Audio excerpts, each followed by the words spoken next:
কিছুদিন পর পর শোনা যায় ধান কাটার মেশিনে মানুষ পড়ে, কির জন্য পড়ে? আসসালামু আলাইকুম। আজকে কি দেখতেছেন? আজকে দেখবেন মেশিনে কিভাবে ধান কাটে সেইটা। কিন্তু আসলাম ধান কাটার ভিডিও করতে, আইসা দেখি আরেক কাহিনী। সেটা কি, ধান কাটার মেশিনের সাথে কিভাবে দেখেন পিছনে পিছনে হাঁটতেছে, সামনে সামনে হাঁটতেছে, চারপাশে হাঁটতেছে। মানে এরকম ভাবে এইজন মেশিনে কিছুদিন পর পর শোনা যায় ধান কাটার মেশিনে মানুষ পড়ে, কির জন্য পড়ে? এই দেখেন, এই যে একটা ড্রাইভার, সে সামনে দেখবে, তার তো পিছনে দেখার কোনো কাজ না। একটা লোক যদি এখন পিছনে বৈশা ধান টোকাইতে আছে, ওই সময় ড্রাইভারে দেবে পিছে। ওই সময় মানুষ পিছে না কি পিছে সেটা তো সে জানেন। সেই সময় তো এমনিতে অটোমেটিক নিচে পড়ে যায়। সে আইসে ধান কাটতে জায়গায় ধান কাটতে যায়, আসবে ধান কাটতে চলে যাবে। কিন্তু এই দেখেন পিছনে পিছনে হাঁটে, পিছনে পিছনে হাইটে, এই দেখেন এই নিচে নইয়া নইয়া মনে করেন ছড়া টোকাইতেছে, ধান টোকাইতেছে। ওই সময় যদি এক গাড়ি এলার পিছে ব্যাগ দেয়, ও নিজেও দেখবে না, গাড়ি এলায় দেখবে না। তো অটোমেটিক এইভাবেই অ্যাক্সিডেন্ট গুলো হয় ধান কাটার মেশিনে, এইভাবেই পড়ে মানুষ। তো আমার মতে ঠিকই আছে, মানে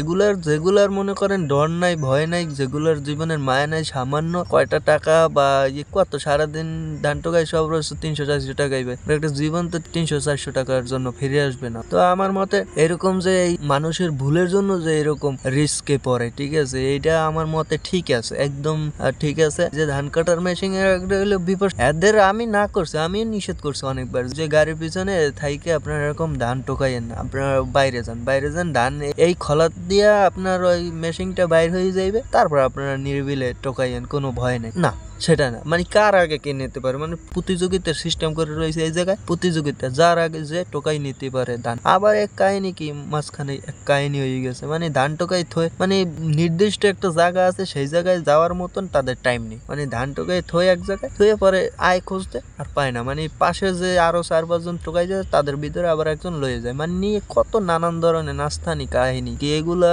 মানুষের মনে করেন কোনো বিবেক বুদ্ধি নেই এদের। সবাই ভালো থাকেন, আসসালামু আলাইকুম।